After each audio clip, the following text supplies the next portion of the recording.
இமாம் ஷாஃபி அவர்கள் தினசரி பழக்கம் இஷா தொழுதுட்டா வீட்டுக்கு போயிடுவாங்க. சீக்கிரம் இஷாவை தொழுதுட்டு சீக்கிரம் போய் தன்னுடைய தாயினுடைய பாதத்தை பிடித்து விடுவாங்க. அந்தம்மா கேட்பாங்க, மகனே நீ எவ்வளோ பெரிய சட்டமேதை, மக்கள் உன் மீது எவ்வளோ அன்பு வச்சிருக்கிறாங்க, நீ எப்படி என் காலை பிடிக்கலாமான்னு சொல்லி. மக்கள் என் மீது அன்பு வைத்திருப்பதெல்லாம் இருக்கட்டும், என்னுடைய சொர்க்கம் உங்கள் காலில் தான் இருக்குதுன்னு சொல்லுவாங்க. என் சொர்க்கம் உங்கள் பாதத்தில் இருக்குது, உங்கள் பாதத்தை பிடிச்சாதான் நான் சொர்க்கம் போக முடியுமே தவிர நான் பெரிய அறிஞன் என்பதனால பெரிய சட்டமேதை என்பதனால எனக்கு சொர்க்கம் கிடைக்காது. உங்கள் பாதத்தை பிடிச்சாதான் எனக்கு சொர்க்கம் என்று இமாம் ஷாஃபி ரஹ்மத்துல்லாஹி அலைஹி சொன்னாங்க. ஒரு ஹதீஸில் பெருமானார் சொன்னாங்க, தன்னுடைய பெற்றோருடைய நெற்றியில் முத்தமிடுவது. இதெல்லாம் சில ஹதீஸுகளில் தாயின்னு வரும், சில ஹதீஸில் தந்தைன்னு வரும். கருத்து என்ன, ரெண்டு பேரும் தான்.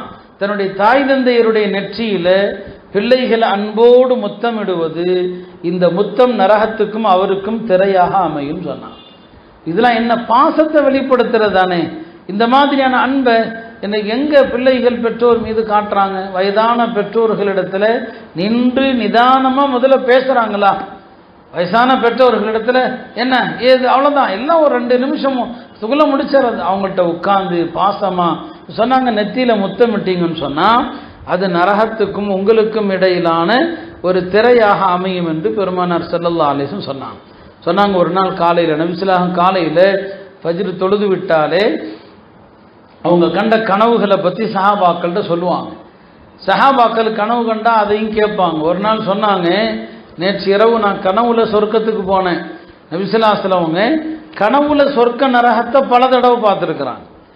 மேராஜில் பார்த்தது ஒரு பக்கம் இருந்தாலும் கனவுல அல்லாஹ் அவங்க நபிமாருடைய கனவும் நிஜம்தான், நம்ம கனவு மாதிரி கிடையாது. நம்ம கனவுல சைத்தானுடைய விளையாட்டுகள்லாம் இருக்கும்.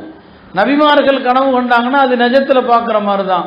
அவங்க கனவுல சொர்க்கத்தை பார்த்தா நிஜத்தில் பார்க்குற மாதிரி சொன்னாங்க. நான் சொர்க்கத்தை பார்த்தேன், சொர்க்கத்தில் ஒருத்தர் ஒரு காரி குரான் ஓதிக்கிட்டு இருக்கிறார். இப்போ நான் கேட்ட மலக்குகள்கிட்ட இது யாருடைய குரல் என்று சொன்னாங்க. இவர் ஹாரிசா இப்னு நுஅமான், ஹாரிசா இப்னு நுஅமான்ங்கிற சஹாபி, அவர் தான் குரான் ஓதுறாரு. அவருடைய குரான் ஓதுகிற சத்தம் சொர்க்கத்தில் எப்படி கேட்டுச்சு சொன்னாங்க பெருமானார். கதாலிகல் பிர், அவர் தன்னுடைய தாய்க்கு உபகாரியாக இருந்தார், அந்த தாயினுடைய பணிவிடை தான் அவரை இந்த ஸ்தானத்திற்கு கொண்டு வந்திருக்கிறது சொன்னாங்க. பெற்றோருக்குரிய உபகாரம் ஒரு மனுஷனை எந்த அந்தஸ்தில் கொண்டு வந்து நிறுத்தும், இந்த சம்பவத்தை பார்த்துக்கன்னாங்க. கதாலிகல் பிர், இது அவருக்கு மட்டுமல்ல, உங்களுடைய தாய் தந்தை இருவருமோ இருவரில் ஒருவரோ இருந்தால் அவர்களுக்கு நீங்கள் செய்யக்கூடிய அந்த எல்லா சேவைகளும் ஒரு அடியான சொர்க்கத்தில் கொண்டு வந்து நிறுத்தும். உடம்பு உலகத்தில் இருக்குது, ஓதக்கூடிய குரல் சொர்க்கத்தில் கேட்குது. சொர்க்கத்தில் என்னங்க கேட்குது? அப்போ தாய் தந்தையருடைய நன்மை அவ்வளவு சிறந்தது இல்லையா? ஒரு சஹாபி வந்து சொல்லுவாங்க, யார சொல்லலாம், நான் வெளியூருக்காரன், உங்களை பற்றி சொன்னாங்க, நான் ஈமான் கொண்டுட்டேன், அல்லாஹ் ஒருவன் என்று, நீங்கள் அல்லாஹ்வுடைய தூதர் என்று, நான் ஐவேளை தொழுகிறேன், ரமலானில் நோன்பு வைக்கிறேன், என் பொருளுக்கான ஜக்காத்து நான் கொடுத்துட்டு வர்றேன் அப்படின்னு சொன்னதும் பெருமானார் சொன்னாங்க, இந்த நிலையில் நீர் மரணித்தால் மறுமையில் நபிமார்கள் சித்தீக்குகள் சுஹதாக்களோடு எழுப்பப்படுவீர் அப்படின்னு சொல்லிட்டு கடைசியில் ஒரு புள்ளி வச்சிடறாங்க.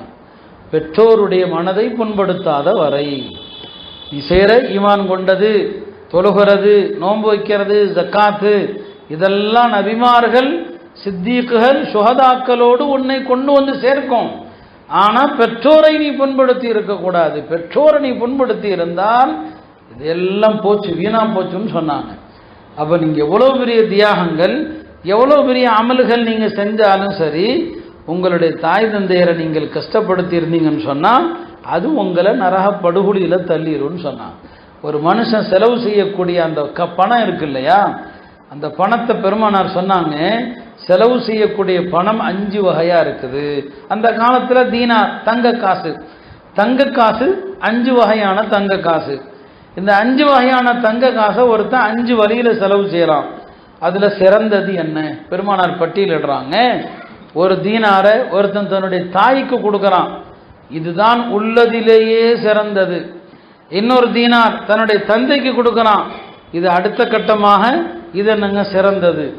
3வது தன்னுடைய மனைவி மக்களுக்கு கொடுக்குறான், இது அடுத்த நன்மையில் சிறந்தது.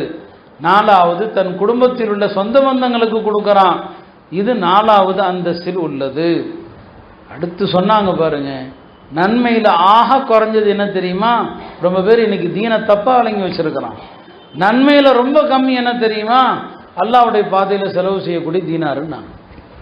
இன்னைக்கு குடும்பத்தை கவனிக்கிறது இல்லை, தப்பா விளங்குறாங்க, மார்க்கத்தை தவறா விளங்குறாங்க.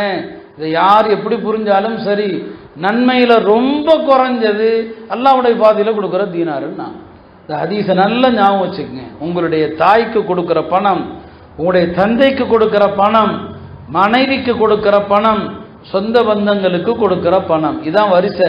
நன்மையில் ஃபர்ஸ்ட் அது, அப்புறம் அது. கடைசியாக சொன்னாங்க மார்க்கத்திற்கு நல்ல விஷயங்களுக்கு கொடுக்கறதுக்கு 5வது அந்தஸ்து தான், இல்லையா? ஆனால் இன்னைக்கு குடும்பத்தை கவனிக்காம மார்க்கத்தை சில பேர் தவறா புரிந்து அவங்க மார்க்கத்துக்கு கெட்ட பெயரை ஏற்படுத்துறாங்க. அப்படி கிடையாது. பெருமானார் ஸல்லல்லாஹு அலைஹி வஸல்லம் அதை அழுத்தம் திருத்தமாக சொல்லுவாங்க.